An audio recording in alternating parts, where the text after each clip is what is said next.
Evening all, and welcome to Sparry's World, and today we're going to have a little look at how to tame dinosaurs, or basically the basics of dinosaur taming. Now, I've been out and about, and I have found behind us, he's just walking at a shot because he's good like that, look at this, a wild 120 ankylo. So I basically just want to go through the basics of taming a dinosaur and how you do it. So to get started then, basically, there are two main ways in Ark of taming dinosaurs. We have the knockout method, and we also have passive taming. Now, I'll go over passive taming shortly, but basically, when you go over to dinosaur, it will say, put food in your bar to feed. So the ankylo doesn't do that, so we know then this is a knockout tame. So we're going to need to knock this, this thing out. Now, how do we do that? Well, we've got some weapons and some things, so we can punch it to death, which, you know, it's an ankylo. I don't fancy my chances. I got a slingshot, so we can slingshot rocks at it. We can club it. It's nice and humane. Poor thing. Yep. We've got a bow and arrow. So we've got the bow and arrow, and we can fire tranquilizer arrows at it, which we can craft. Or we've got the next step up, which is the crossbow. That's not a crossbow. That's a crossbow. There we go. We got the crossbow. Oops, small spoiler there. There we go. We got the crossbow. And lastly, then we have the tranquilizer darts, which are in a long neck rifle.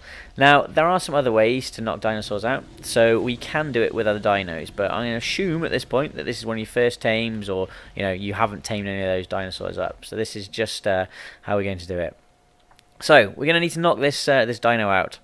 We're going to need to do that by giving it topor, or however you want to say it. Basically, there's a stat. Every dinosaur, wild dinosaur and tame dinosaur, has a stat, topor stat.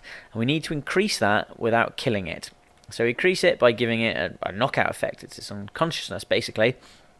So, I always try to use a long neck rifle as soon as you can open it up, but a crossbow will do the job as well. Just take time between the shots. So I'm going to knock this down. We will see. There's no headshot multipliers on most of the dinosaurs. It's actually really amazing how few have the headshot multipliers. It does amaze me slightly, but there we go. I know if I got hit in the headlots by something tranquilizer, I'd be down. But right, I'm just going to knock this down, and we will be back. There we go. He is down. Okay, so the ankylo is down. So we're gonna hover over him here for a second, and we can see we've got an unconscious meter, the purple, and put food in inventory to tame. So that's the first thing you're going to see. Now the purple meter is going to decrease. So I'm going to go onto his body. Let's have a little look here, and you've got this stat down here, the topor stat. As you can see, this is decreasing. So this is unconscious. Now, this decreases different rates for different dinos. The ankylo is actually quite slow. Other things like the Dimetrodon and the Gallimimus are super quick. The Giga is phenomenal how quickly that drops. So we need to keep this meter high. We need to keep this dinosaur unconscious. Also, you can see his food is going down. This is something else important to notice. So, first of all, we're going to concentrate on keeping him unconscious. Right, so we've got him down, he's unconscious. Now here you can see his health. So his health dropped when we were shooting it.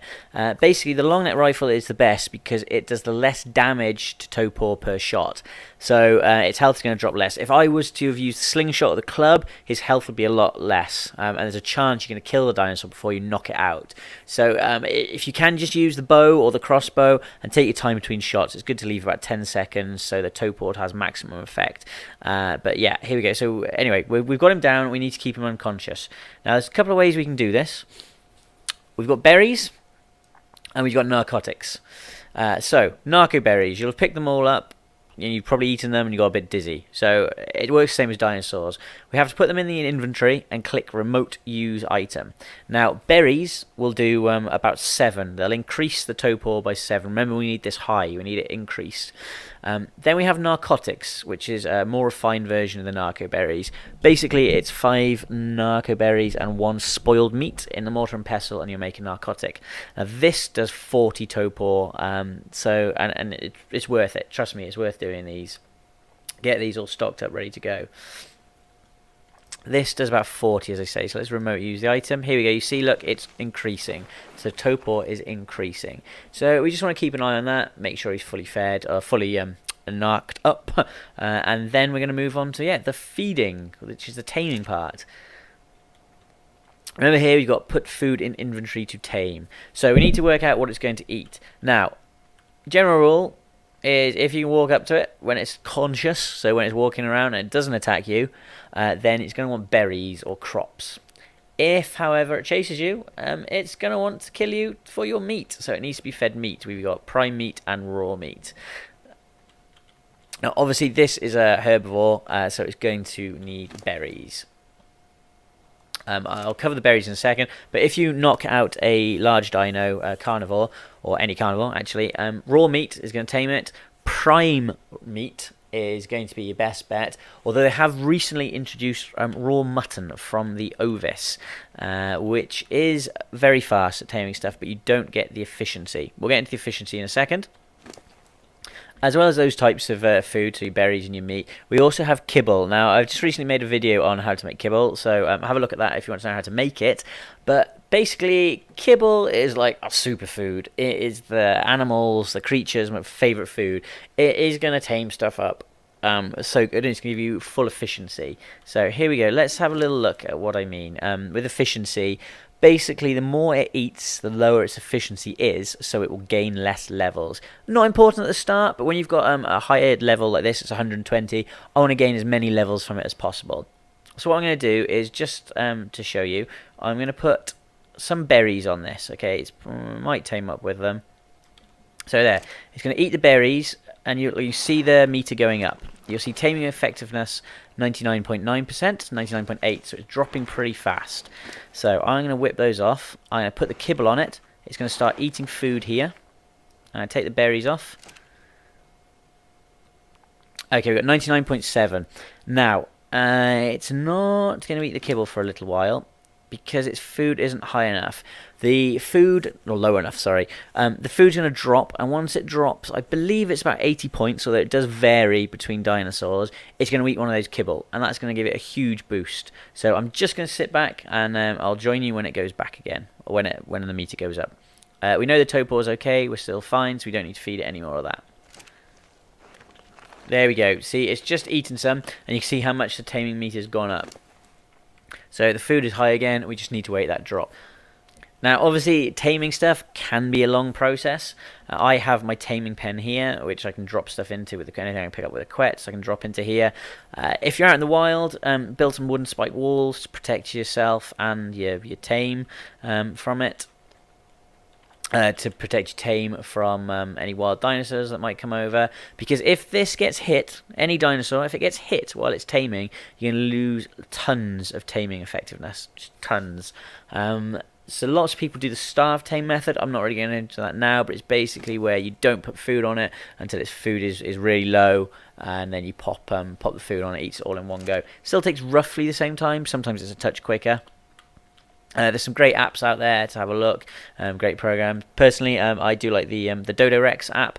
It's on my phone all the time, so it's really handy, really useful when you're taming high level stuff. So yeah, as I said, it might be a little bit confusing with all the different food types and what you can feed it, but there are plenty of videos and websites you can go to. But basically, you just want to put some food on it. If you've got a level 20 something, you don't need to worry about kibble, you don't need to worry about the prime meats. Obviously, you want to do faster, you can, but basically, you just want to get this fed. You just want to get it fed, you want to get it tamed. I'm being picky here with my kibble because I've found 120 male Anki, which is really good, and I'll be using it for breeding later, and I'll go through all the breeding mechanics. But yeah, here's the big guy, and I will be back once it tames up. Okay, so you can see the unconscious meter's falling. The tame meter is pretty much there. Any minute now this should be done. Come on, come on, come on, come on. Right, here we go. Any minute now, it's just about to eat its last piece of kibble, hopefully.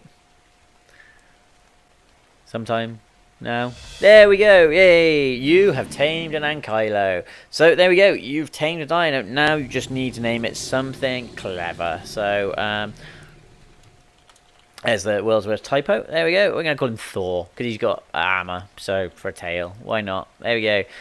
One thing you'll notice as soon as you tame it is it says following. So it's going to follow you automatically and it's on to attacking target. So if you don't want it to do that, just let's go to neutral or passive.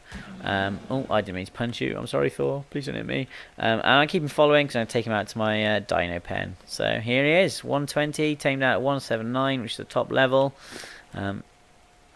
And I'm going to take those off so you don't eat them, and these as well, because I'll need those. And you can see all his stats. I always like to, on the high level stuff, I always create a little note so I know what levels they are, just for breeding, but that's a personal thing. But yeah, basically then, that is how you do a knockout tame. So we will start to have a look at the passive tames next. Okay then guys, the second sort of tame then is a passive tame. Now I'm going to run over, I've found a female Lystro just outside my base, so I went and picked him up, or her up, sorry. See, we go over close to it and it says put taming food in last item slot to feed. So this is how we know something is a passive tame. If we knock it out and try to do the KO method, it's just not going to eat anything. So we need to basically put some food in our hotbar on the last slot and we can go and feed it. Now, with the Lystros, they are rare flowers randomly. So this is an example of one which isn't quite as it normally is with Ark, but the general rule does still apply with the food and the berries and everything. But this just shows you something which is a little bit quirky. So here we go, we're going to go close to it, and it says feed rare flower to tame. So we've got it in our inventory, so I'm going to go over to it, and we're going to press it. And there we go. Right. Oh, wow, that did loads. So here we go. You see the tame bar's gone up. Obviously, there's no unconscious meter. And we're going to wait until it's hungry again. Now, I would recommend when you are doing a passive tame, because quite a lot of the things are aggressive. It just so happens this was outside the base, and it's really easy to tame, so it's great for this video. But a lot of stuff will try to attack you, even though it's passive or tame. Prime example is some of the stuff in the caves. Now, if you go into the caves, wear some bug repellent, you'll be able to get close to it, but don't walk in front of whatever it is or touch it, because they will probably see you. With outdoor passive tames, like I don't know, like the Chalicotherium, the Diplodocus and stuff, they can aggro onto you, and which can be a real pain. So wear a ghillie suit. If you wear a ghillie suit, you're going to be good. They're not going to be able to see you. If you lie on your belly behind them or crouch behind them, it's going to reduce their visual radius. So, right, this is going to be the last flower here. So I am going to click tame again. There we go. We have a Lystro, and same applies. He's going to be on follow. He's going to be attack target. I'm going to rename him afterwards. And let's just take him to passive. And there we go. Look at the little guy. He's going to do. Oh, look, he's so happy. There he is, or her. Sorry, lady. Sorry. But yeah, basically that's it. That is it. That is how we do a passive tame. Now this is a very easy passive tame. I appreciate that. But the principles are still the same. Get up close to it, put the food in the hotbar, and away you go. Again, there's lots of websites. There's lots of apps and things that will tell you exactly what it needs for the passive tame. Most passive tames either are kibble or berries, or they need something special. Manta, for example, is angler gel. And the Arthroplora is Broth of Enlightenment, which is nice and easy to get, yeah, so you need black pearls for. So that's a good one. But yeah, there we go. So that's it. There we go then, guys. That is going to be it for today. It's just a nice little video on the basics of taming and how to do it.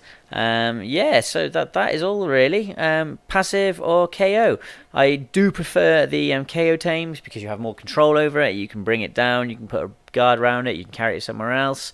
Passive tames, especially with something like the Diplo, very difficult. They wander into things all the time. So if you do have a taming pen, build one. It's worth it. This is a bit big, but I can pull Rexes in here and stuff. So yeah, that is it. Any questions, then please feel free to ask, and please leave a like if you like the video, or dislike if you don't, and tell me why, please. It's always good for some constructive criticism, whatever that word was. constructive criticism. That's the one. So yeah, ideal. And please, if you're new to the channel, subscribe for more Ark things. Again, a massive thank you to everyone who does like the videos and comments. It's always lovely to see. Yeah, genuinely overwhelmed by the recent support. So yeah, thank you very much. Cheers, guys. Thanks. Have fun.